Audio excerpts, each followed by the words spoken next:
I'm Swift Streams PC. I'm here at Dragoncon with Demtrius Holt, also known as Hellspawn Cosplay. All right, and so we're here to do a quick little interview and ask you a couple questions and stuff. So my first question is, what got you into cosplay? Going through a divorce. Like What? Like I'm sitting there like, what's the PC? There is no PC answer to that. Yeah, I was in bodybuilding before. Then I needed something else to do because I've been collecting memorabilia, collectibles, and stuff since I was 4. So it just kind of made sense. And my first cosplay was Kratos. Kratos. So, that's my favorite character. Yeah. You know so you haven't seen mine then? No, I haven't seen it yet. Man. I'm gonna show you. Okay. Sure. I gotta see that, man. So that's dope, man. Cause you know, like most people get into cosplay for different reasons, but the most touching ones are the ones where it's like you felt like you could go into it and get a sense of joy out of it. So, you know, something new, different, fresh.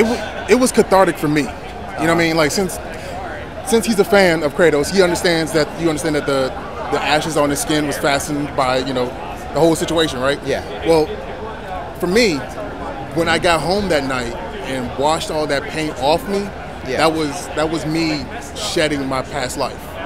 Gotcha. You know what I mean? Because I was no longer a part of like the DMV like template. You know, I mean, I was doing something that actually made me happy. Right. So as opposed to just going along and being at this gay party or being at this wine festival or whatever, I'm being me. I'm not conforming to anybody else's thing. This is mine. Yeah. Now it's funny you said that because I went through a similar thing with my ex. I'm married now. It's always a significant other. Always a significant other. And she was like, I don't like it that you're a nerd. I don't like you playing video games, you know, and I need you to basically just put all that down and please me. And I'm like, but I'm unhappy. I'm depressed, you know. I can't please you anymore. So this is not going to work. And then, you know, eventually we both agreed that, you know, we should end things. And look at me now, you know, we're at Dragoncon. We're having a good time and we're, you know, living our truth.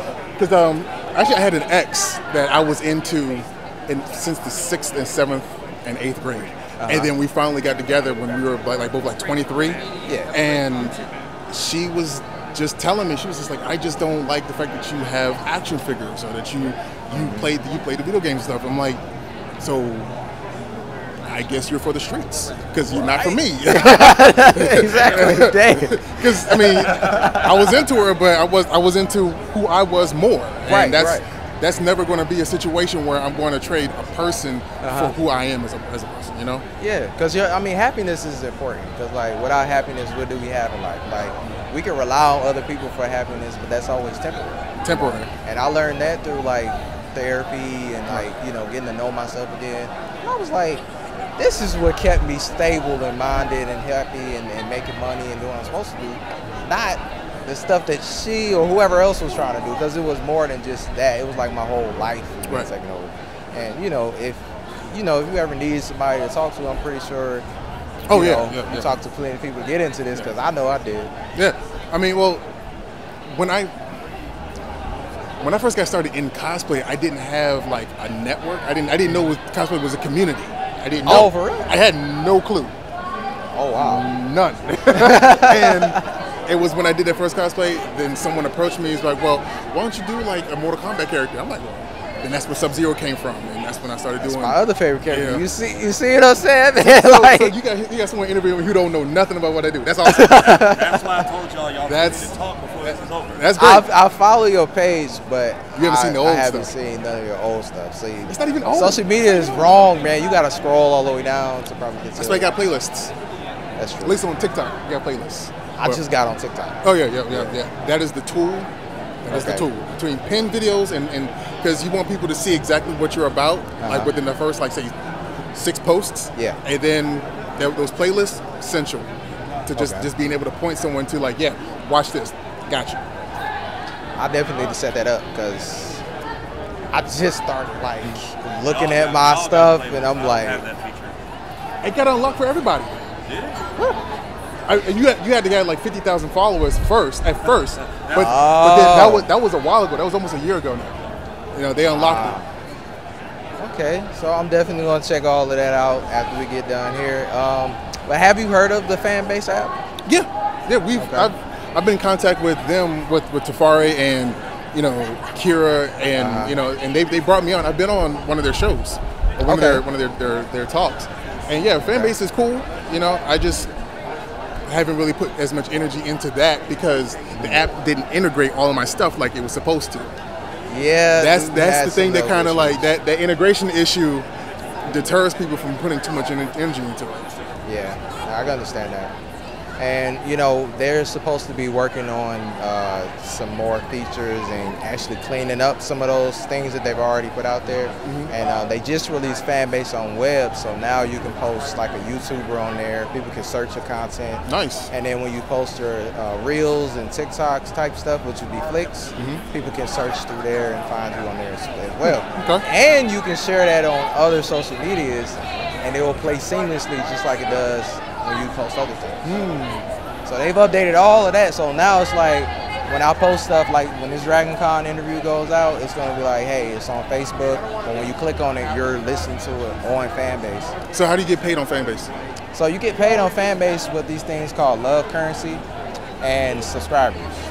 And love currency is through different functionalities of the app. So if you were in a Flicks video, somebody's looking at your short video, they could just tap on it and give you some love, or they can subscribe right there, and then they can give you big love where they can do 500 hearts, 1,000 hearts right there on your video. You can make money also on your stories. So when you post stories, they can tap on that and give you love too. Audio rooms, if you ever do an audio room. I usually do those kind of like podcasts, so I have people come in there, record it, and then put it out, and people pay me when I'm in there.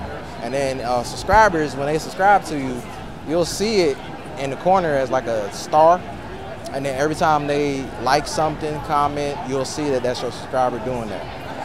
And for right now, as far as like trying to get subscribers, it's best to put it in a way where that's first. So your pictures that you may post, like let's say you do Cyclops or something, just put it as an exclusive, and just say if you want to see more of this or more videos, then you'll have to subscribe or pay the 100 hearts. Okay. And then you can offer free things. It just depends on how you want to do it. Okay. So, you were in the panel. You heard me talk about Blerd Station. Yes. Right. Okay. So, what Blerd Station is we are a streaming service that is rivaling Netflix, Disney Plus, and Hulu. Okay. We're you know how Tyler Perry made his money by focusing on the church-going black woman? Yeah. He didn't give two shits about us. You know what I mean? I've been saying that for years. Yeah, like all of his content and all his movies where have been the church-going black woman. That's his niche. Yes. Right. Yes. That is very true. You stick to the niche. Those are the ones that get you the $1 billion. Right. So the thing is, the black nerds. There's a lot of us. There's a lot of stuff that we watch that reflects us, but doesn't necessarily reflect us. Yeah. Because the people who are putting the stuff out are always worried about capitulating to middle America. Right. Right. That's true. That's true. The idea of having to code switch is ingrained within writers and actors so that they can be more appealing to just more than the black nerd or more than the black person. Right. You got to be 4 quadrants. Right. So what Blerd Station is we're focusing on black nerds, black people in the sci-fi, the speculative fiction type of realm. So between having Negroes in space, or people who are werewolves, or like there's a 10-year-old black girl who happens to be the Frankenstein of this one, the Dr. Frankenstein of this series. Yeah. So the question is, will we be representing you in the most accurate way possible? Right. Or are we going to be representing you the same way that you've seen on network television? Or, you know what I mean? Like, come on, like we love the guy who played Luke Cage, but that dude was the most proper Negro I have ever been. He was so plain. But see, he's cool. He's cool. I met him. He's cool. He's cool though. He's a classically trained actor playing somebody who says, "What up, nigga?" Like, I mean, and the way that he says it just doesn't hit right, or it hits wrong. So, you know what I mean? It's all jokes, but yeah, that's what I'm talking about. So, what we're doing is we are also bringing in the community.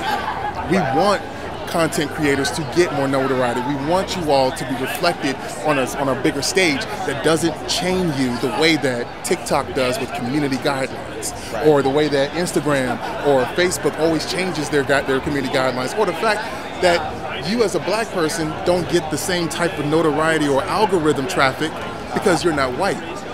That's true. You know, we know how in Congress they testify that the system does not acknowledge melanated skin the way that it does non-melanated skin. They sure don't. You know, so therefore that's why you see white folks with like millions of likes and views on them doing the littlest amount of work. Right. Yeah. They steal from us, talking about our dances. They steal from us when it comes to the way we walk, way we talk, and all that stuff. And we're just supposed to just let that be. Yeah. That's not what Blerd Station is going to do. Right. So if you have over 1,000 followers and you want to be a part of the affiliate program, all you have to do is sign up as a member and then apply, and then we'll be able to put you on the platform, and you should be able to start transferring you start talking to your followers and turn them into subscribers, and you get a certain amount of money for each subscriber consistently every month.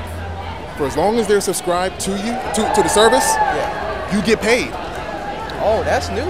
I've never heard of it. Nobody's heard of that. No. At all. And then it's quantifiable. It's a one-to-one thing. You get 90 cents per subscriber, and you have 100 followers. You got $900 a month. That's a lot of money. That's money, right? And it's quantifiable. Like I said, it's one-to-one. All right, so you have to understand that we are offering an opportunity for black nerds who are entrepreneurial, who are executives, who are creatives, to find a level of peace within themselves, not be harassed by the default who believe that we should not exist in spaces that they're claiming for themselves. But then most of the time, the fandoms that they're a part of, they're not white either, my guy. So No, they're not. Stop trying to gatekeep that. But yeah, so we're giving people that opportunity to earn something that will give them not only immediate wealth, but generational wealth, because if you join Blerd Station as a 36-month-long subscriber for the next 10 or for $10.99 a month, then you get stock options. Now that's dope. Hey, You have no idea. I know who you are. Come Are here. you sure? Yes, I'm just in the middle of an interview. Oh. How are you? Good. It's been forever. Finally in person. Yes. Listen, as soon as I finish this, I'm gonna come Sorry harass to you. interrupt. Hey. But yeah, you know, it's why. The stock options. Stock options. You get equity. You know, like we're trying to take care of you all on a level that Sony, Paramount, WB, they don't do that. They don't want you to have any part of it. That's true. You know, That is very true. they have been admitted to pass on black projects, and every single year they do that, they pass up $10 billion because we're black. Yeah. Because we're black. You're right. So that's all right. We'll make our own. We'll do it, and we'll do it with your help, and you'll be a part of it, and you'll be getting some of the money back from it too. How does that not work? How does that not win? I don't know. I don't understand how anybody can even just literally miss out on billions of dollars just because they want to X out. And because racism is powerful, so therefore we have to be just as powerful in order to counteract it. Right. Create our own Black Hollywood. Sure, we in Atlanta, the mecca of all Listen, black. this will be done between Atlanta. We're not going to be beholden to Hollywood, to California, or anything like that. What we got to do, we'll do it. No matter where it's at, as long as the tax breaks make sense, you know, for that state. You know what I mean? But this is where the money is going to be something that's actually coming in and helping out everybody who is a creative. You know, I got a couple things that's working as well that's going to help not only the black-owned comic book conventions, because that's what I'm also working on, is that's what Blerd and Powerful is all about. Yeah. Black-owned comic book conventions and being able to get them known by more people like this. Because I would love to go to a con that is specifically by somebody that's of the culture. You know, not somebody that's just oh well. Let me get some money. Let me get some money, or oh, that's cute, y'all dressing up. Let me do a con. No. See, the thing is, there are black folks who are like that. Yeah. There was one con that was like that, and it failed halfway through the day because of the leadership behind it. Yeah. So, BlerdandPowerful.com has a list of black-owned comic book conventions that are led by professionals, led by people who can take direction from their team, you know, and actually be successful in their endeavors. So you go to BlerdandPowerful.com and you'll see a green book for black comic book conventions, and they're listed by state. I say, okay, that's awesome. Yeah. 'Cause I know we went. They went to Dragoncon. We had our first ever Fanbase meetup, and I missed out because I had a baby. You had a baby? Yeah. Well, I got a 4-year-old. So, you know, congratulations. Oh, he's newborn, so. Congratulations. Thanks. You know what I'm saying? It's the best club in the world to be a dad. I swear. Exactly. Because I'm like, you got nothing. you'll be next. I'm telling you, it doesn't take too long. Put that juju on me. But yeah, they met up together, and I got to see, you know, black excellence. Like, that's all I saw. And what I saw was black excellence up there. So, you know, everything was copacetic and going great. And then even I think before then they had like Dragoncon, and I was like, you know, I met the owner, George Hilton. Hilton George. Hilton George. Yeah. I always get him mixed up. And I was supposed to go, but due to like money constraints and time scheduling, I couldn't make it. But if I could have, you know, I would have went. And I know some of my people like Kira and all of them went, and I kept seeing black excellence. Like even when we went to MomoCon, right, this year, they had a whole section just full of just black excellence just sitting there. Even though MomoCon's white owned. Right. And but they stuck together, and I was like, this is kind of weird in a way. I didn't really want to say it when I was there, but listen, like we doing a thing. We are a cliquish society, Yeah. so you can't blame people for doing that. But it's how you do it and where you do it, and who you keep out. Like all of that can be, that's a sliding scale, and that and nuance is dead. That's all I gotta say. That nuance makes sense. So my other question would be, what will you be doing in the future?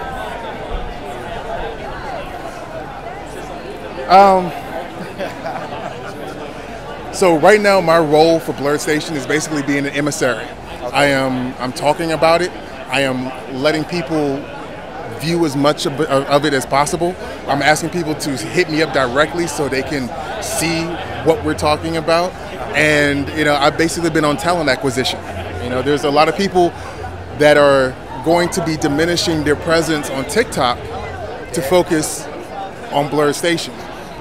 You know, like some of the folks that I've brought on, I Speak 1906, King Genty, King Lion. There's a few other folks outside of TikTok, like Dakota and her dad Jarrell Patton. You know, they do their Snack Bandits. Yeah. You know, she's like one of the world's youngest makeup artists. You know what I mean? So she's doing her thing. Her dad is writing a couple of shows for us.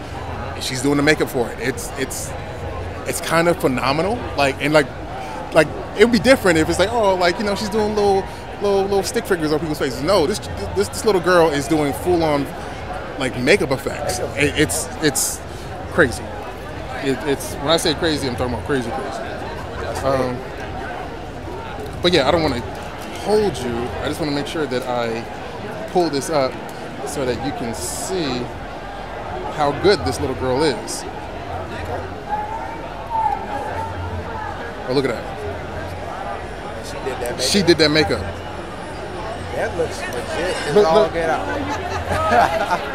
Super legit. This 6-year-old did this makeup. Like I'm not playing. She's not playing no games. She's been on Steve Harvey's show, and like she was supposed to be on Tamron Hall, but the flight, the weather, and all that stuff this past week was kind of hectic. So yeah. So we got good things coming. That's amazing. I'd love to see it. Black people and Gundams. I'll show you that off camera. Off camera. So let's get to that. So we're gonna wrap this thing up. I would just say I wish you the best on all your endeavors. Thank you. Appreciate you. I appreciate the interview. Yeah. And I hope we get to do it again sometime. Of course. All right. Hit me. So that was Switch Streams PC, and we out.